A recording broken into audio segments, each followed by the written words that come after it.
Juan Rodríguez Freyle.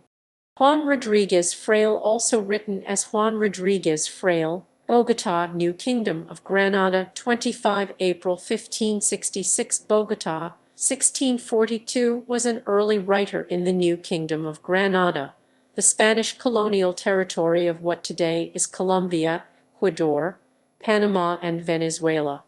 The son of a soldier in the army of Pedro de Ursúa, Rodríguez Freyle knew the cacique of Guatavita and the founder of Bogotá.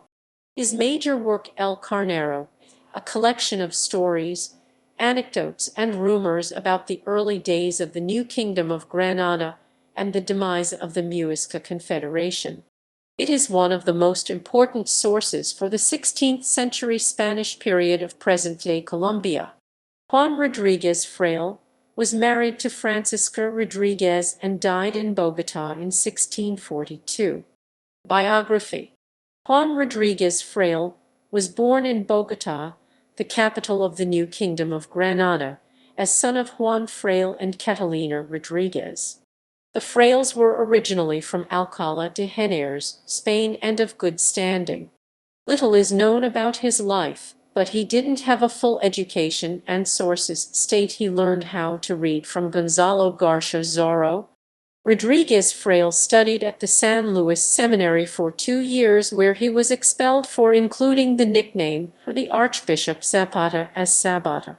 Freyle enrolled in expeditions to submit the indigenous groups to Manahuila and Callao, the latter under command of President Juan de Borja.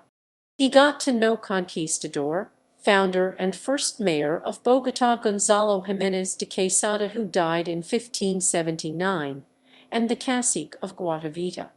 Later, he remained 6 years in Spain as secretary of Oidor Alonso Pérez Salazar.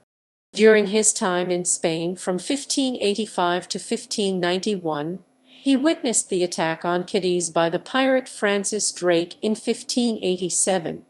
Upon the death of Pérez Salazar, Rodríguez Freyle found himself in economical problems and in a country far away from his birth nation.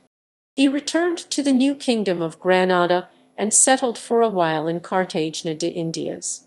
After his time in Cartagena, Juan Rodríguez Freyle traveled along the Magdalena River back to his birthplace and dedicated himself to agriculture in Guatavita, Cundinamarca. Back in Bogotá, in 1603 or 1604, he married Francisca Rodríguez and, as it seems, worked in the office for the collection of taxes. In his free time, he started to write.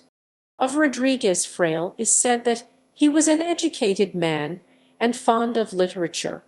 El Carnero.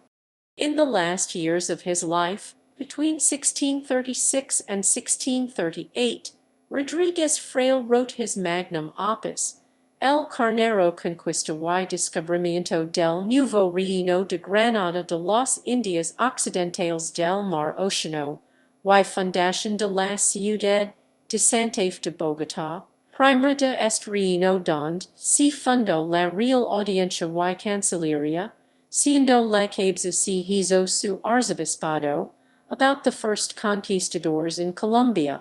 The work is one of the most extensive sources about the Spanish conquest of the Muisca. Rodríguez Freyle wrote this book based on his friendship with the cacique of Guatavita, one of the major rulers of the Muisca Confederation. Juan Rodríguez Freyle lived in Guasca, Cundinamarca, close to sacred Lake Guatavita. El Carnero was mentioned in the historical literature for the first time in 1785, and not fully published until 1859. El Carnero the sheep is regarded as the most important source for the historical events in the early colonial times of what later would become Colombia. Researcher Carlos Rey Pereira published his PhD in 2000 about the work, where he assessed the validity of the events described as a mixture of common opinions and rumors. Rodríguez Freyle filled the gaps between two other early Spanish chroniclers, Pedro Simon and Juan de Castellanos. Other critical reviews of the book mention the viewpoint of the writer, child of an encomendero and conquistador. Ray Pereira quotes scholar David Bost.